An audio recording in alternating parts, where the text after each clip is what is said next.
Hello y'all, this is RJ here in Whiteville, North Carolina, in Whiteville Memorial Cemetery here in the Confederate section. Sharing with you this memorial right here. It was dedicated back in about 2005 by the Sons of Confederate Veterans. And I'm going to read to you about the context of this memorial right here.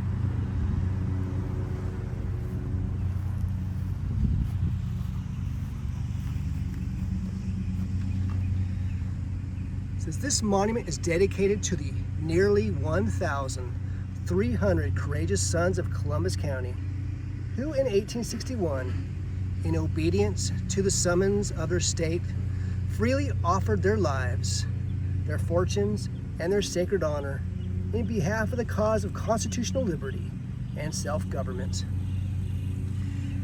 And through 4 years of war, so bore themselves in victory and defeat before the world and set an example of exalted and unselfish patriotism, which will ever be an unfailing inspiration to all generations. Love the commentary on there.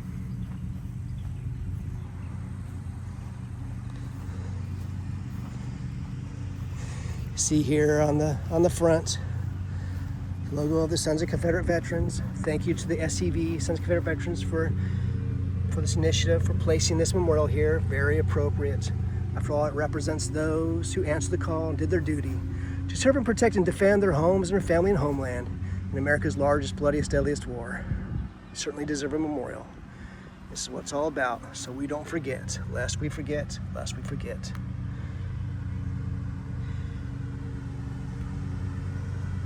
Whom power could not corrupt, whom death could not terrify, whom defeat could not dishonor. You see up here the seal of Confederacy featuring George Washington, who's basically all of his closest relatives support the Confederacy. It's no surprise that the descendants, relatives of our founding fathers like George Washington and Thomas Jefferson and George Mason and Patrick Henry and others support the Confederacy. Interred in this hallowed ground lie 38 known Confederate veterans and numerous unidentified Confederate veterans known but to God. It is with eternal gratitude we dedicate this monument as an everlasting tribute to their bravery and honor. So once again, the fortunate ones have their names engraved here and are known. Most of those Confederate veterans who died during the war are known only to God. These right here are the fortunate ones. We know their names. Maybe you've done your ancestry. Maybe you've done your family history. Know your family tree. Maybe you recognize a few names here. It's a part of those 38 right here.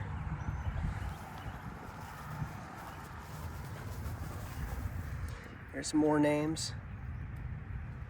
Maybe some family names you recognize.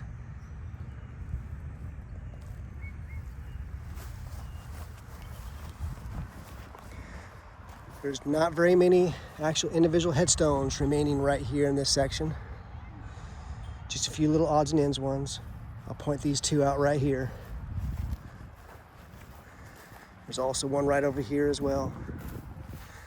You can see these have not been maintained and cared for a little while. This one right here, tough to read.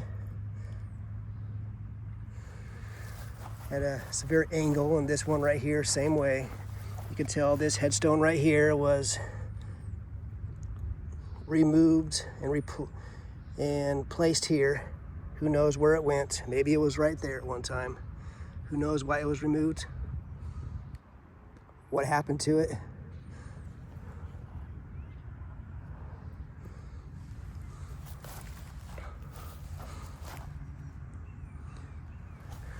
Some of those Confederate soldiers are buried here, and some of the others have headstones that were added later, like this one right here, Captain John Stanley.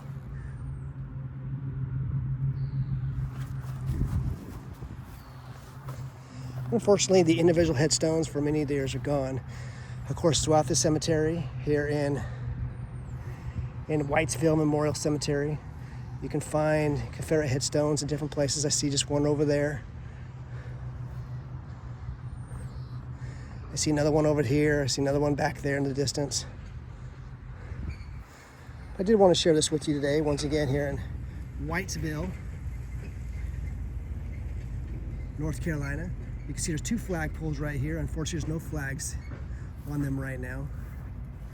I do carry flags in my car, but looks like it might take a little while to replace this right now.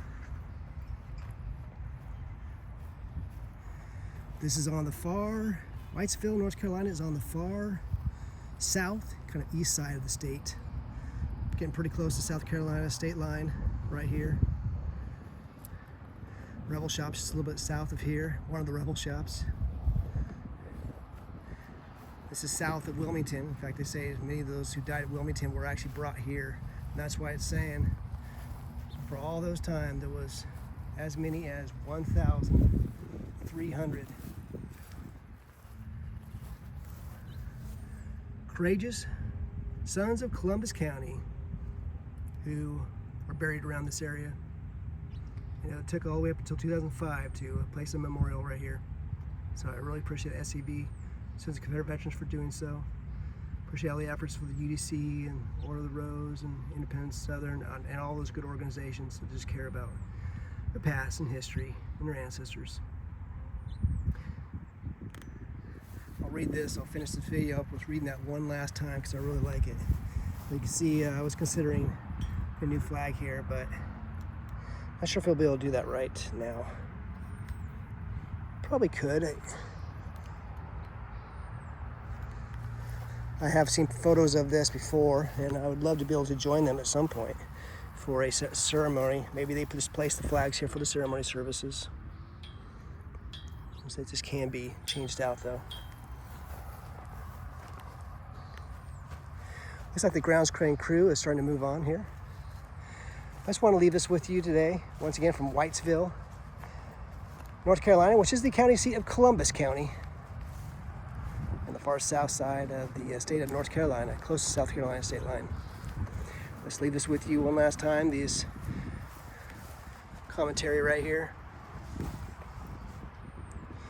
This monument is dedicated to the nearly 1,300 courageous sons of Columbus County who in 1861, in obedience to the summons of their state, freely offered their lives, their fortunes, and their sacred honor in behalf of the cause of constitutional liberty and self-government, and through 4 years of war, so bore themselves in victory and defeat before the world, and set an example of exalted and unselfish patriotism, which will ever be unfailing inspiration to all generations.